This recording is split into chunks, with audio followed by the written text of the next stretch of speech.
Yo, this is Ninja Nick, just coming at you with a review about what's going on in the anime world. So, I'm gonna just tell all of you my views on what's going on with the show right now that I watch and read. Naruto for one, Bleach for two, and One Piece for three. In that order. So, for one, let's start with Bleach though. It's not in order. Anyways, Bleach is not doing good in my opinion. It's been making a lot of promises, I know, in further interviews with Tite Kubo, where he's going to talk about Ichigo's mother, talk about all these different Bankais being shown. There's going to be a good war, but I'm still not liking the show for these certain reasons, on my perspective and opinion of the show. Ichigo has been using a lot of skills going on with his transformations, purely his transformations, holification, Bankai, full bring, which was kind of lame, but that was it. And he's always been spamming holification ever since he fought Grimmjow, but now for some reason he's not using holification. There's no confirmation that it can still holify, so I'm starting to get pissed on that. Ichigo hasn't holified at all, or at least tried. I don't know if he's afraid to holify. I don't know what's going on there. And all he has is Getsuga Tensho. That's all he has. One move throughout this whole time. All he has is Getsuga Tensho. Most main characters have at least one more move after that. All he has is Getsuga Tensho. That's lame, dude. One move. He needs to learn something new. And obviously, because he's stuck in a cage and he tried Getsuga Tensho and he can't do shit. Because they didn't get him out, so he's fucked. If he doesn't get a new move, he ain't shit. He's worthless. And if people haven't realized it by now, then wow. Just wow. I'm still sticking around to see if they talk about his mom. I want to see if he confirms holification. It's 50-50 here with me.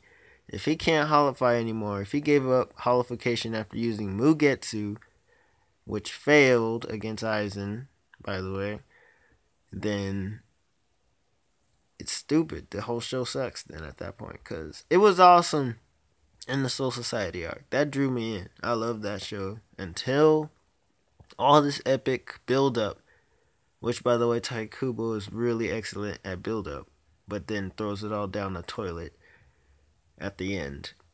But all that build-up on Aizen, and then Ichigo does an epic transformation, which really impressed me with Mugetsu, and then threw up all his power and I guess holification away, and it didn't even kill Aizen.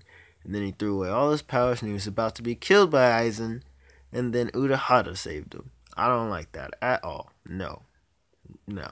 That was just not. That was very anticlimactic, in my full opinion. And then the Genjao fight. He got killed. That was Ichigo's first kill in the entire series, by the way. Genjao. Because the Bounce Saga, he just randomly disappeared out of nowhere. And Ukuyora just randomly vanished as well with his wings and then started dematerializing. I count that as Boss Dolorde though, if anything. And Renji wasn't killed, Byakuya wasn't killed, which Byakuya is dead now, but there's just too much. I mean, Byakuya's death actually brought the show a little bit more hype for me, but right now this little Nazi theme going on with the Quincy's war and all this stuff going on with Ichigo being useless. It's kind of, and then Rukia has no. What was the point of the time gap with Rukia? She didn't even get nothing. She got vice captain and she getting owned off screen twice. No, she got turned into a doll for underestimating humans, saying that Soul Reapers don't attack humans. That's bullshit. That's so bullshit. What happened to Byakuya? He was attacking humans. He attacked Ichigo. And don't say he ain't, because he was practically weak at that time. So he attacks. And I don't give a fuck. Soul Reapers do. And Rukia is just stupid. So she got owned twice since this new arc. And I don't like her anymore. Her fan base should be just as gone as Byakuya's. Because Byakuya has shown no effort to get stronger in this time gap. He's completely content with where he is. And that is why he had to die. That's how I see it. So Byakuya dying was okay with me. I want to see more Aizen. He also promised Aizen was going to be in this arc. But that's all I got to say about Bleach right now. Those are my points with Bleach. Naruto, I wouldn't say I'm a Narutard, but I do like the show. But I can recognize its faults, but I still like the show regardless of the faults. Naruto's doing alright to me. Because, I mean, Naruto's getting all this amazing power-ups with the Nine Tails. I mean, I admit it was kind of random that Naruto and Nine Tails are best friends now. They're just like, they're relaxed and they don't care anymore. They're just cool. Sharing energy and everything. Naruto is at no risk of dying. He can use shadow clones at the exact same state he is now. He's overpowered. I mean, the clone can use Biju, Dama, and the real Naruto can withstand a Kamui transport. I mean, normally they get ripped up in there, but he handled it. And then he just went up and smashed Toby in the face. That was epic. I'm getting reviews from my cousin, spoiler alert, that Toby is Izuna, the little brother of Madara, Uchiha. And if this is true, I would like that. Because, I mean, it makes more sense for him to be a Uchiha. He's even wearing the Uchiha crest on his back. And he just has Senju DNA.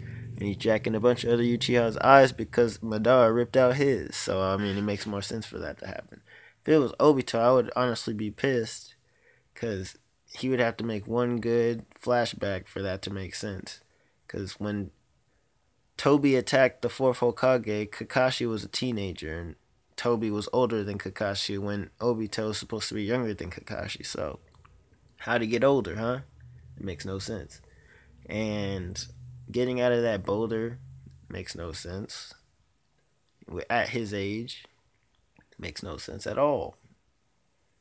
Now, people are saying Zetsu went and saved him, but nah. I mean, he's capable of doing that. I don't know if it's Izuna and Obito's body. There's people are saying stuff like that, or Madara and Obito's body. But nah. It's obvious. I don't know. I don't believe that. I'm not going with that. And I have been reading from my favorite manga reviewer, Sawyer7Mage. So yeah, shout out to him. He's pretty good at his reviews. He's funny. He makes very accurate and good points. And I liked his one video where he was talking about when Naruto is still good and explaining from people's point of views why you still like the show and whether it's stable or not. I like the show regardless of his faults, just like him. I completely agree. And One Piece. I used to like the show. I was growing up watching it, but I mean, I stopped because it stopped being on TV, and then I came back to it randomly when Kuma transported them all away from each other, and I thought that was pretty crazy. Because at first I thought they all died, and I was like, whoa. But then I found out they were all teleported to different locations. So they got separated for the first time, or at least to my knowledge. I don't know if they've been separated before this. But now they're always doing it. They keep getting separated over and over in the Fishman arc and in this arc, and to me this is quite frustrating. And then it's too dialogue heavy. There's too much going on, and the manga itself feels fillerish. It should not feel like a filler in a manga, and it feels very fillerish to me. And people say they like it for the adventure and the action and the plot twists. I am a plot twist guy, but I don't know. I don't really see the plot twist. But then again, I don't really read it that much, so I can't really say anything. But I do know that it's very dialogue heavy and it feels fillers to me, so I just get really bored of it really quick. And then I'm seeing that hearing Luffy is getting a new transformation or has one, where he can basically have metal skin and basically one-shots people or does a lot of damage. Sounds pretty cool. And then I'm also reading Fairy Tail. Fairy Tail's doing pretty good on sites. It's #1 on Manga Fox and ranked #3 on Manga here. And it's doing really, really good. I can see that. Because I've seen him one-shot 2 Dragon Slayers. That's really ridiculous. He's overpowered. He's strong enough to fight Naruto now, in my opinion. Even though Naruto got chakra from 2 tails through 7 tails and 9 tails. And he has 8 tails on his team. With Kakashi. And that was shocking to find out that. Oh, I kind of knew. And I was seeing rumors that Toby had the same eye as Kakashi. But I didn't want to believe it was Obito. I just knew that he went and jacked Obito's other eye from that rock. That's how I see it. It's pretty crazy though. He finally used Mangekyou Sharingan. But that'll conclude this video today. That's my reviews on all this mangas right now. And King of Lightning and the Phone 99 and Super Luigi's World and Sasuke, You Wanna Sasuke 100. I've been seeing all them. Anyways, laters.